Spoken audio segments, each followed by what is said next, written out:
Hello, good morning, good afternoon, good evening, wherever you are in the world. This is Grace, and today I will upot this or repot these clarinerbiums. So I'm treating this as my Valentine's haul. Ayan, for hearts. Quick lang, para lang maasikaso ko to. Quick repot session lang. Siguro mag-voice over na lang ako most of this video. Okay, so, yun lang. Let's start. So, this one, Queen Clarinerbium variant. Variant meaning, hindi siya clone from the Queen Clarinerbium na yung kumbaga yung na-brand talaga na Queen Clarinerbium. Ay, dumi lang. Oh, anyway, look, ito yung latest leaf. Hindi pa siya fully grown or hardened. So, lalaki pa yan siya. Kasi itong previous leaf niya ganito kalaki. Pero look at the veins.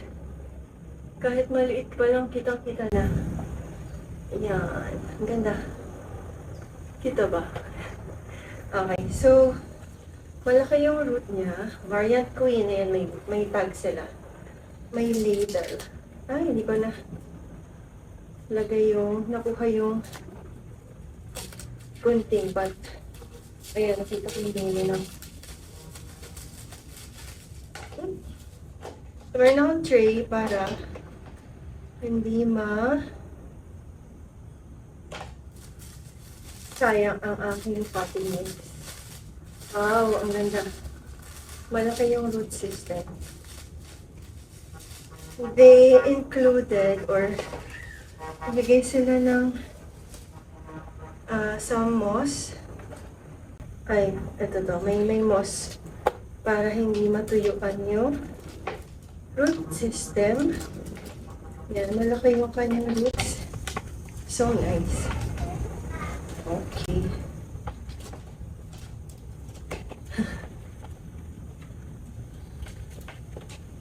Okay.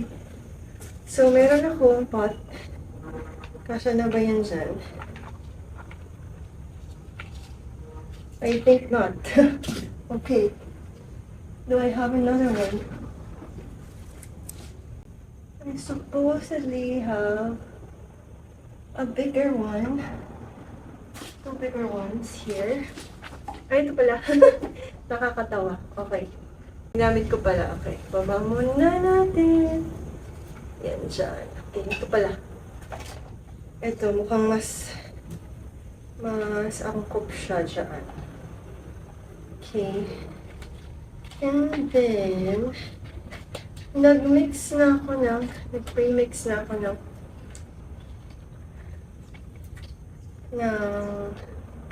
substrate. So, ito ay some konti lang na soil.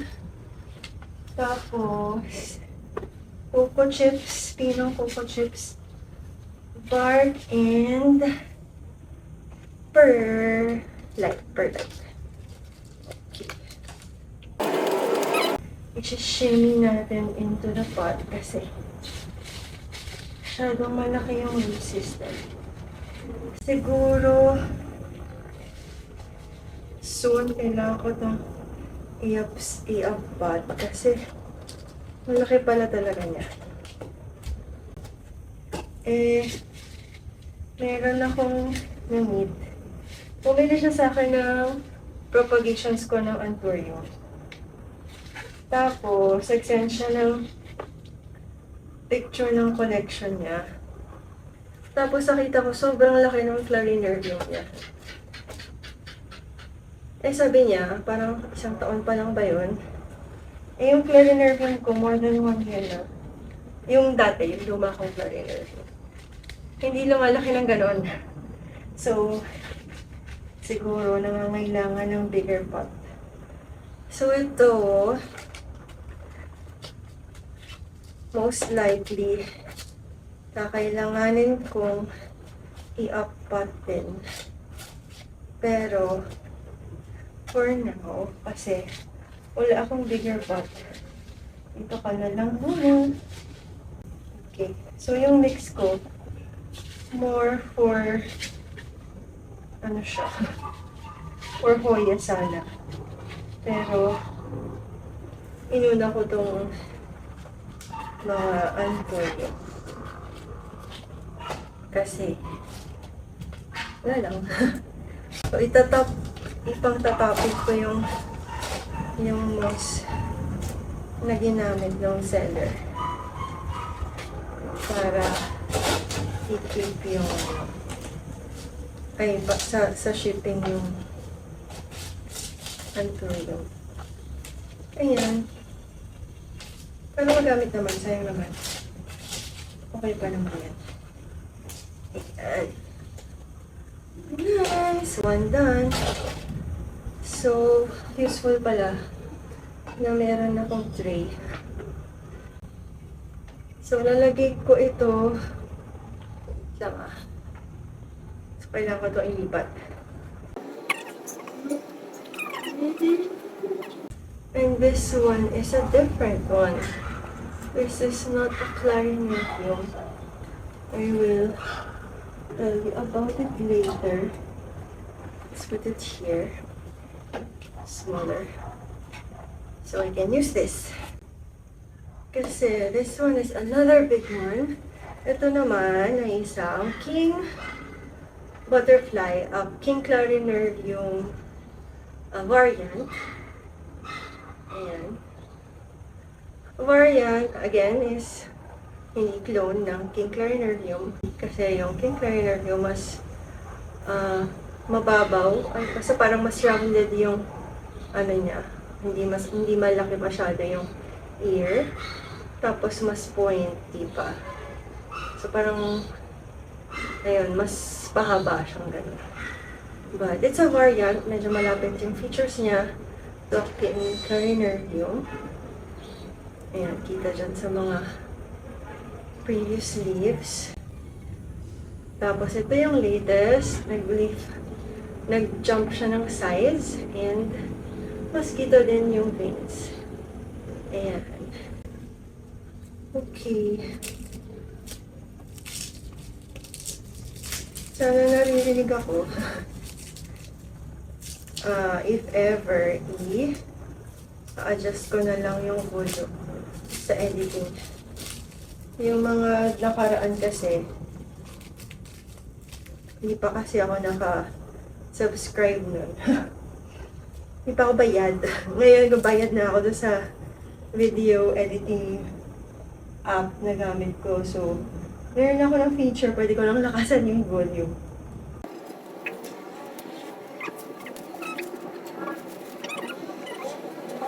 Cute nung kanilang tag. Paano ba to? Pag ganyan. Tapos, gaganon. I am not sure how. Parang ganyan. Okay.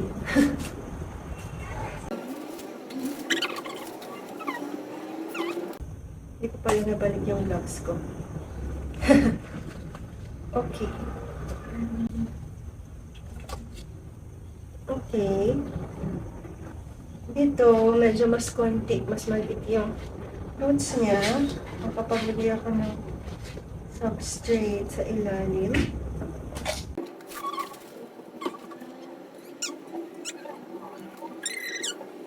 Okay. And then we put it in, center it, and put more substrate.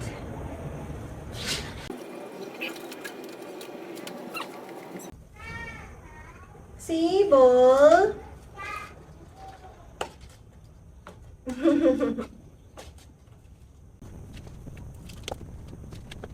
Hindi pala ako sure kung nag-record. Mamaya, hindi pala. Sana nag-record naman. Okay, shimmy, shimmy, shimmy to the center. So that. Shimmy, shimmy. Shimmy, shimmy, and top it off with the moss. Ang hirap lang pagka topped with moss.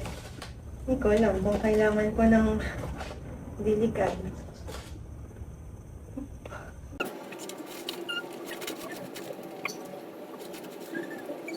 Medyo nakaside, but okay na yan. Hindi mo kailangan perfect. Oh, napasupa ng substrate. So, I really like hearts. Daming nating clarinarios. Gusto ko lang talaga ng king and queen. Actually, masyadong maliliit ito. Natatempt ako ipasok sa loob yung queen original. Yes? Put it here. Okay na. Ang nice ng tag nila. Okay, hindi na ako mahihirapan. Okay. Unahin natin itong king, another king variant. King variant. So, maliit yung root ball niya. Pwede na siguro dito. Yes, anak! Ang cute ng mga baby bees.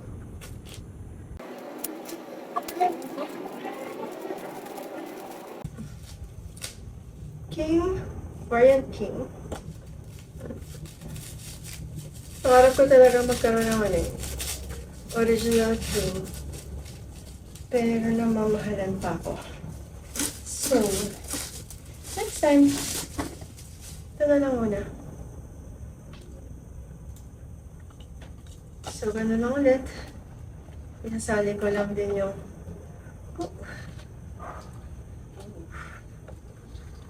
isasali ko lang din yung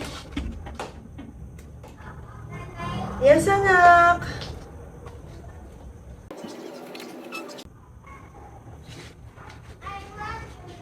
I love you too, anak! I love you, mama! I am tempted to put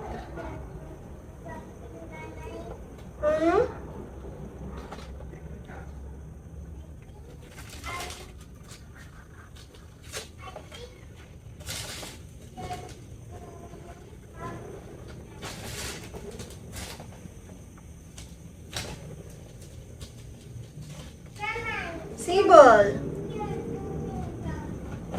Ano yon?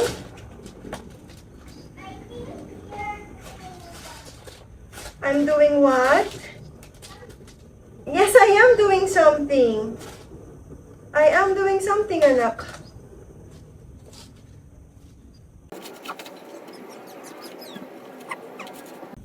Hanggang kailan kaya tatakal to?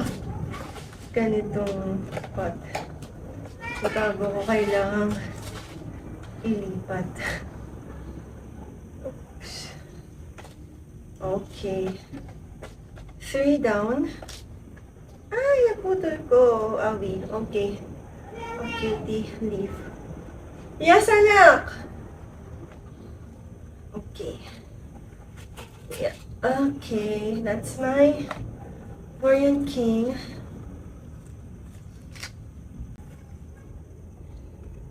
Let's put it on the biggest leaf.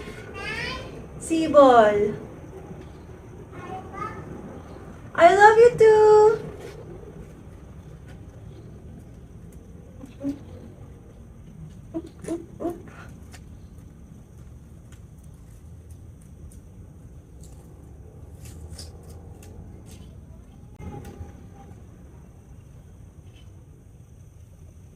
Okay.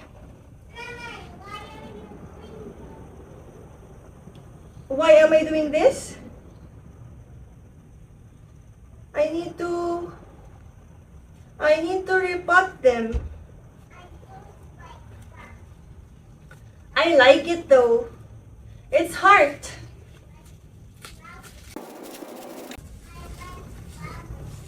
You like what? Okay. So this one is Queen Pagoda.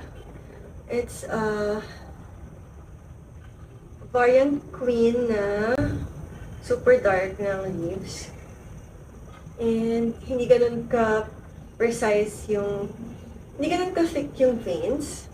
But, makapal din siya yung dahon niya. And, velvety yung leaves, yung surface. Yes, anak! And yung lobes, ayun, ano tawag dyan? Basta ito, nag-overlap siya. That's the kind of queen it is. What? Basta yun yung kind ng queen. It's so pretty. Yes, anak! So ito, akala ko hindi ko siya na-mine kasi may nauna sa akin. Pero, ginive up niya ata yung slot. Mas maliit yung roots nito. Mas okay ba siya dito or matutumba siya? Matutumba. Ito na lang.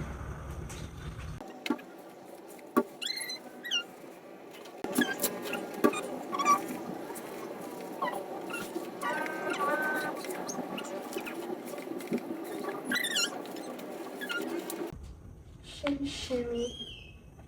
So, gusto ko din ito ilagay sa loob, pero sige, ito na lang muna siya sa labas. Shimmy.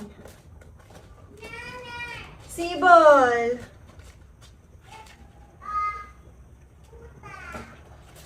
What? Shadow! A what? What Uda?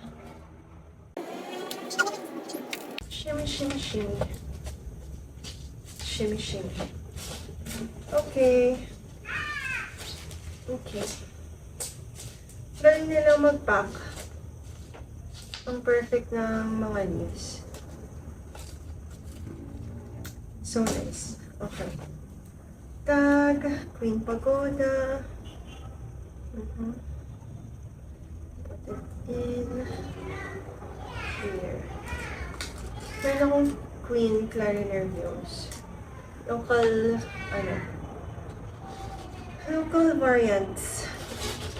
Tapos, tigtatatlong dahon pa lang sila. Or basta, ganito lang. Isang taon na yun sa akin.